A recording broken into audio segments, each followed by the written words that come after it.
guys, welcome to Backbenchers for TNPSC exam. This is Saranya. இன்னைக்கு கிளாஸ்ல நம்ம ஒரு இம்பார்ட்டன்டான டாபிக் பார்க்க போறோம். That is of peasants revolt, விவசாயிகளின் புரட்சி. ஸோ இதில் டோட்டலாக ஒரு ஐ திங்க் 9 ரிவால்ட்ஸ் இருக்கு. அண்ட் இந்த ரிவால்ட்ஸ் வந்து கம்பல்சரியாக ஒரு பிலிம்ஸில் இல்லை ஒரு மெயின்ஸில் கேட்பாங்க. எல்லா கொஷினும் கம்பல்சரி அப்படின்றீங்களேன்னா சில இம்பார்ட்டண்டான கொஷினை கம்பல்சரி தான் சொல்லி ஆகணும். ஏன்னா மெயின்ஸில் இந்த கொஷின்ஸ் நிறைய தடவை கேட்டிருக்காங்க. பிலிம்ஸில் ஒரு ஆல்டர்னேட்டிவ் இயர்ஸில் இந்த கொஷின் எடுத்துகிட்டே தான் இருக்கும்.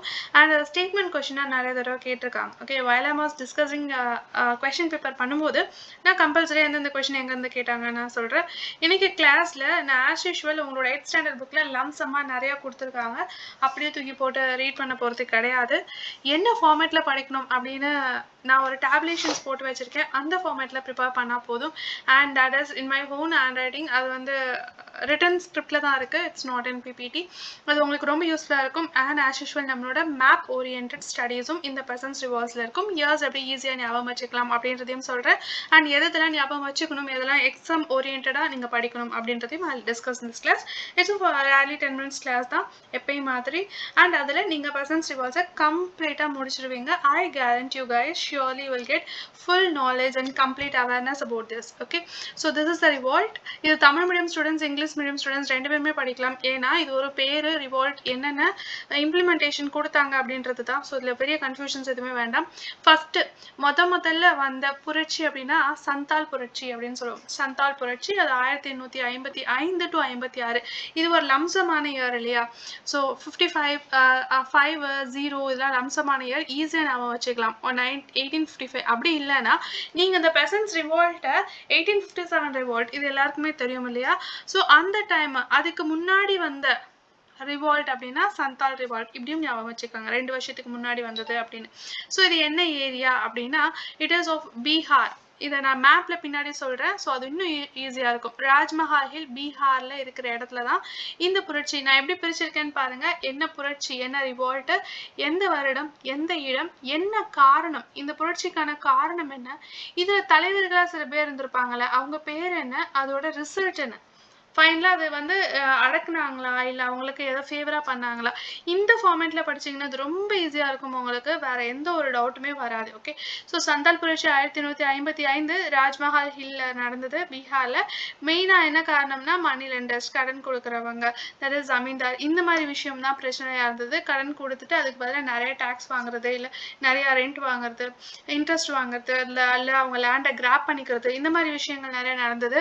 இதை தலைமை ஏற்று நடத்தினவங்க சித்து அண்ட் கனு. பல தடவை இந்த கொஸ்டின் டிஎன்பிசியில் கேட்டிருக்காங்க. வேற ஏதாவது ஒரு ரிவால்ட் கொடுத்து அதோட தலைவர்கள் சித்து அண்ட் கனுன்னு கேட்டிருக்காங்க. அப்படி இல்லைன்னா சந்தால் ரெவல்யூஷன்ல மெயின் பர்சன்ஸ் யாருன்னு கேட்டிருக்காங்க, சித்து அண்ட் கனு. இது ரொம்ப ரொம்ப இம்பார்ட்டன்ட். இவங்க தான் தலைமையேற்று நடத்தினாங்க. அண்ட் இதுக்காக இவங்க ரொம்ப போராடினதுனால செப்பரேட் பரங்கானா, செப்பரேட்டா ஒரு தொகுதியே பிரிட்டிஷ் அரசாங்கம் ஒதுக்குச்சு, ரொம்ப போராட்டம் பண்ணதுனால. ஓகே, ஸோ இது it's not a easy topic. இது வந்து யூபிஎஸ்சி கொஸ்டின். என்ன மேம் யூபிஎஸ்சி தான் சொல்றீங்க அப்படின்னா, யூபிஎஸ்சிலே இந்த மாதிரி கொஸ்டின்ஸ் கேட்குறாங்களா, கம்பல்சரி டிஎன்பிஎஸ்சியில் இது எவ்வளோ இம்பார்ட்டன்ட் அப்படின்னு யோசிங்க. வருஷம் டிஎன்பிஎஸ்சிலையும் இந்த கொஸ்டின் இருக்கு, யூபிஎஸ்சிலையும் கேட்குறாங்க. So result is important. Okay, so Santhal 1855 Rajmahal hill, money lender, Sidhu and Kanhu, separate Parganas. அடுத்து இண்டிகோ ரிவால்ட். இது வந்து 1855 நான் சொன்னேன் இல்லையா, 1857. இது வந்து 2 வருஷத்துக்கு முன்னாடி, இது 2 வருஷத்துக்கு அப்புறம், அவ்வளவுதான். ஓகே, 2 வருஷத்துக்கு முன்னாடி 1855, 1859 இண்டிகோ. இது எங்க நடந்ததுன்னா நாடியா டிஸ்ட்ரிக்ட், பெங்கால்ல நடந்தது. பெங்கால்ல தான் அந்த இண்டிகோ பிளான்டேஷன் நிறைய இருக்கும், அதை ஞாபகம் வச்சுக்கோங்க. இதுல என்ன காரணம் அப்படின்னா ஃபோர்ஸ் பண்ணி நீங்க இண்டிகோ வந்து ஒவ்வொரு விவசாயிகளும் தன்னோட நிலத்துல ஒரு பர்டிகுலர் இடத்துல வந்து இண்டிகோ வளர்த்துதான் ஆகணும், ஒரு ப்ரொபோர்ஷன் வளர்க்கணும் அப்படின்னு சொன்னாங்க. அது அவங்கள ரொம்ப கம்மியான ரேட்டுக்கும் வாங்கினாங்க. அதனால இவங்களுக்கு எந்த ஒரு லாபமும் இல்லை, மண்ணும் ரொம்ப என்னது சத்து இழந்து காணப்பட்டது. ஓகே, அதனால அவங்களுக்கு நிறைய ஃபர்டிலிட்டி லாசஸ்லாம் வந்தது. ஸோ இதை எடுத்து நடத்தினவர் வந்து திகம்பர் பிஸ்வாஸ் அண்ட் பிஷ்ணு சரண், இவங்க 2 பேரும். ஸோ இண்டிகோ ரிவால்ட் அப்படின்னா 2 முக்கியமான ஆளுங்க வந்து திகம்பர் பிஸ்வாஸ் அண்ட் பிஷ்ணு சரண், இவங்க 2 பேரும்.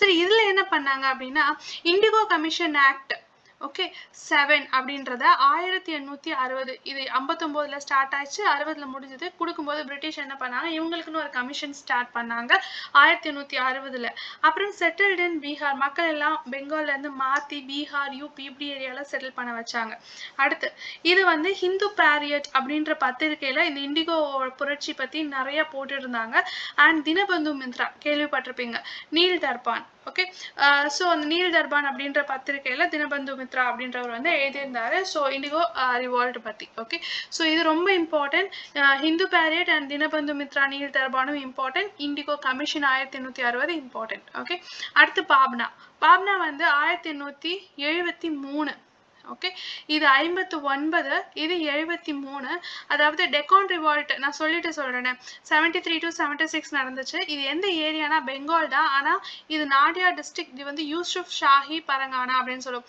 யூசுப் ஷாஹி அப்படின்னு ஒரு இடத்துல வந்து இது நடந்தது பாப்னா ரிவால்ட் இது ஒண்ணும் இல்ல ஜமீன்தாரி ஃபோர்ஸ்டா கலெக்ட் பண்ணாங்க அண்ட் இதுல ஒரு இம்பார்ட்டன்டான பாயிண்ட் இருக்கு இருக்கிற ரிவால்ட்லயே ரொம்ப கம்மியான லிட்டில் வயலன்ஸான ரிவால்ட் எது அப்படின்னு கேட்கலாம் புரட்சி எது அப்படின்னா பாப்னா ரிவால்ட் தான் ரொம்ப புரட்சிலாம் இல்ல ரொம்ப போராட்டம்லாம் பண்ணல நிறைய டெஸ்ட்ரக்ஷன்ஸ்லாம் இல்ல கம்மியா தான் பண்ணாங்க இதுல கேசப் சந்திர ராய் அப்படிங்கிறவர் தான் பொறுப்பேற்று நடத்தினாரு ஓகே இதுல வந்து மக்களுக்கு மெயினா என்ன கிடைச்சது ரிசல்ட் என்னாச்சு அப்படின்னா மக்களுக்கு தங்களோட உரிமைகள் பத்தி தெரிய வந்தது எந்த லா கரெக்ட் என்ன உரிமைகள்லாம் தங்களுக்கு இருக்கு அப்படின்னு அண்ட் இதுல வந்து ரொம்ப அமைதியான முறையில போராடினாங்க இதுதான் பாப்னாவோடது இது 1879 ஓகே இதுக்கும் I think it is of 14 years difference இருக்கும்னு நினைக்கிறேன் ஸோ அவ்வளோ டிஃபரன்ஸ்க்கு அப்புறமா தான் பாப்னா ரிவால்ட் வந்தது 1873 ஓகே டெக்கான் ரிவால்ட் அப்படின்றது வந்து 1875 லம்சமா ஞாபகம் வச்சுக்கலாம் இல்லையா 75 டெக்கான் மத்தியில நடந்தது பூனால நடந்தது இதுல ஒண்ணும் இல்ல மணி லெண்டர்ஸ் வந்து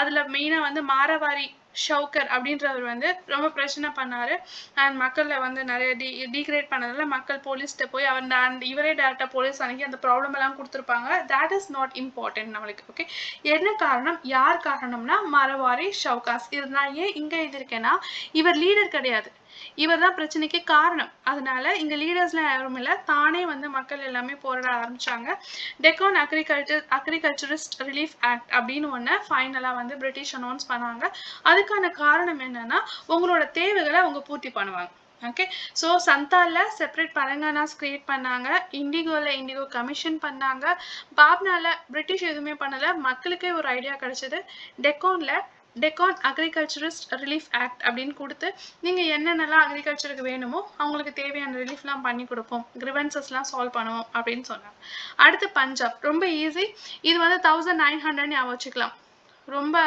ரவுண்ட்ஸமான இயர் இல்லையா 1990 ஆரம்பிச்சு 10 வருஷமா நடந்தது ஸோ பஞ்சாப் பர்சன் மூவ்மெண்ட்னா பஞ்சாப்ல தான் இருக்கும் மெயின்லி மணி லெண்டர்ஸ்னால தான் ஸோ இப்போ இவங்க என்ன பண்ணாங்க பஞ்சாப் லேண்ட் ஏலியேஷன் ஆக்ட் அப்படின்னு சொன்னாங்க பஞ்சாப் லேண்ட் ஏலியேட்டட் ஆக்ட் அப்படின்னு 1900ல இன்ட்ரடக்ஷன் பண்ணாங்க அதுல வந்து 3 கிளாஸா மக்களை பிரிச்சாங்க ஒன்னு அக்ரிகல்ச்சர் கிளாஸ் இன்னொன்னு ஸ்டேட்யூட்டரி அக்ரிகல்ச்சர் இன்னொன்னு பாப்புலேஷன் இப்படி 3ஆ பிரிச்சாங்க ஸோ இவங்க என்ன பண்றாங்கன்னா restriction on the sale of mortgage from the first to other two அதாவது மணி லெண்டர் வந்து நிறைய லேண்டை வாங்கி வச்சுக்கிறதுனால இந்த அக்ரிகல்ச்சர் பாக்குறாங்கல்ல அவங்க லேண்டை வந்து மற்ற 2 பேருக்கும் விற்கவே கூடாது ஸ்டேட்யூட்டரி அக்ரிகல்ச்சர் அண்ட் நார்மலான பாப்புலேஷன் யாருக்குமே இடத்த விற்க கூடாது அப்படின்றத 1900ல ஒரு சட்டமாக ஏற்றினாங்க British okay so Punjab peasants மூவ்மெண்ட்ல 1900ல இவங்க இட பஞ்சாப் லேண்ட் ஏலியேஷன் ஆக்ட் 3 கிளாஸா பிரிச்சு முதல் கிளாஸ் யாருக்கும் விற்க கூடாது அப்படின்னு சொல்லிட்டாங்க ஈஸி இல்லையா ஸோ பஞ்சாப் 1900 அப்படின்னு ஞாபகம் வச்சுக்கலாம் அப்புறமா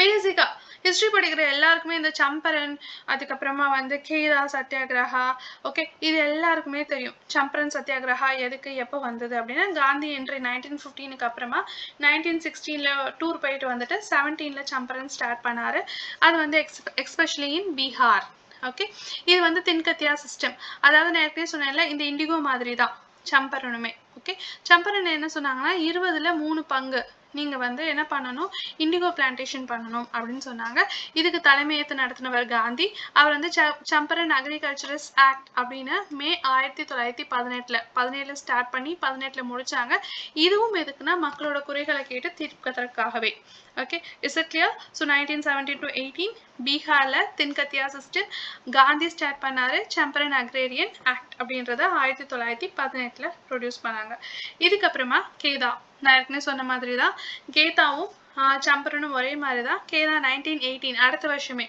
இது எங்கன்னா குஜராத். ஸோ நல்லா தெரிஞ்சுக்கோங்க, சம்பரன் பீகார். ஓகே, ஸோ இந்த எண்டிங்.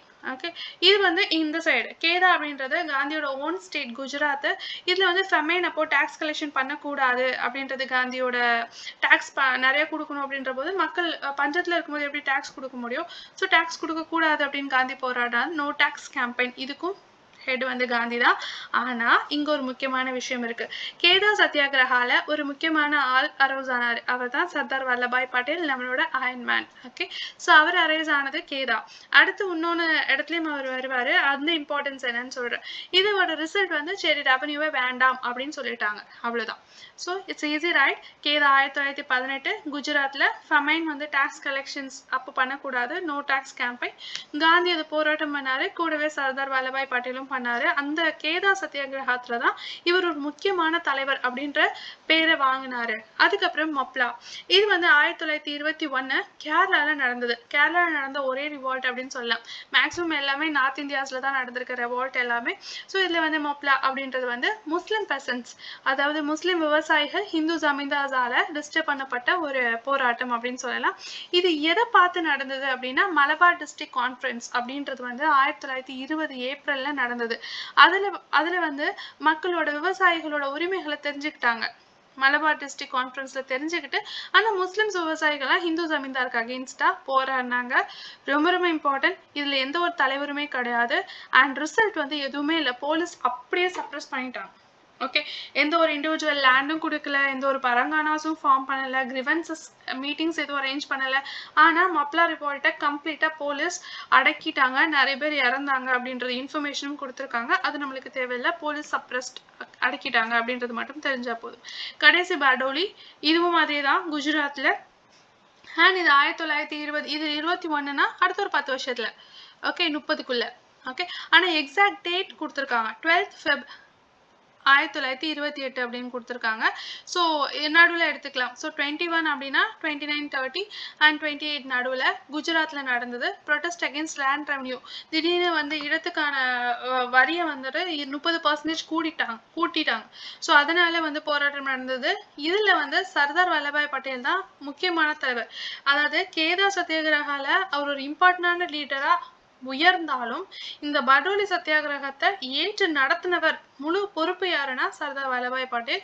இதுல வந்து all land returns to them during 19 இந்த போராட்டம் நடந்ததுனால இந்த போராட்டத்தை ஒரு காரணமா வச்சு 1937 காங்கிரஸ் வந்து எலெக்ஷன்ல ஜெயிச்சதுக்கு அப்புறமா எல்லா லேண்டையும் அவங்ககிட்டே கொடுத்துட்டாங்க.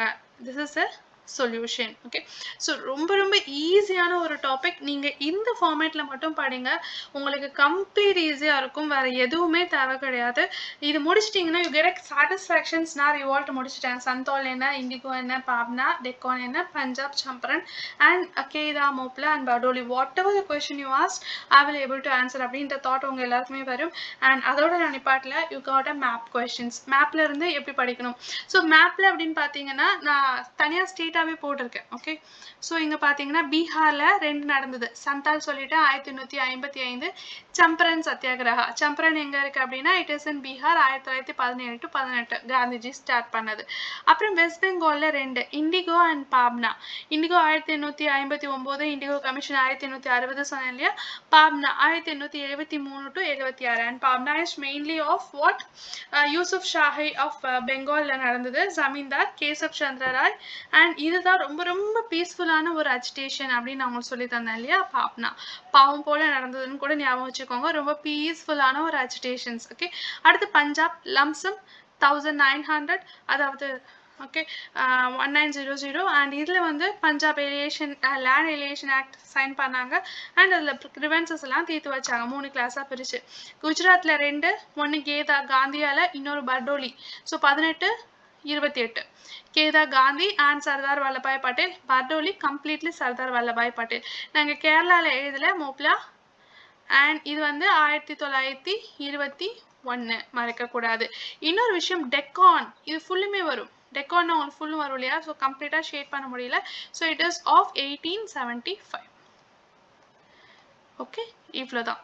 இதை நீங்கள் படித்தாலே போதும், உங்களுக்கு ரிவால்ட் கம்ப்ளீட் ஆகிடுச்சு. Okay guys, I think it's very easy for both Tamil medium and English medium. என்ன கொஷின் கேட்டாங்க, என்ன இயர்ஸ் கேட்டாலும், என்ன தலைவர்கள் கேட்டாலும், என்ன ரிசல்ட் கேட்டாலும், you can able to answers completely right. And I think இந்த கிளாஸ் ரொம்ப யூஸ்ஃபுல்லாக இருக்கும்னு நினைக்கிறேன். ஸோ உங்களுக்கு பேக் பெஞ்சஸ் படிச்சிருந்தா please subscribe, give like button so that நிறைய பேர் இதை பார்க்கலாம். So if you have any comments please give it in below. Thank you guys, bye.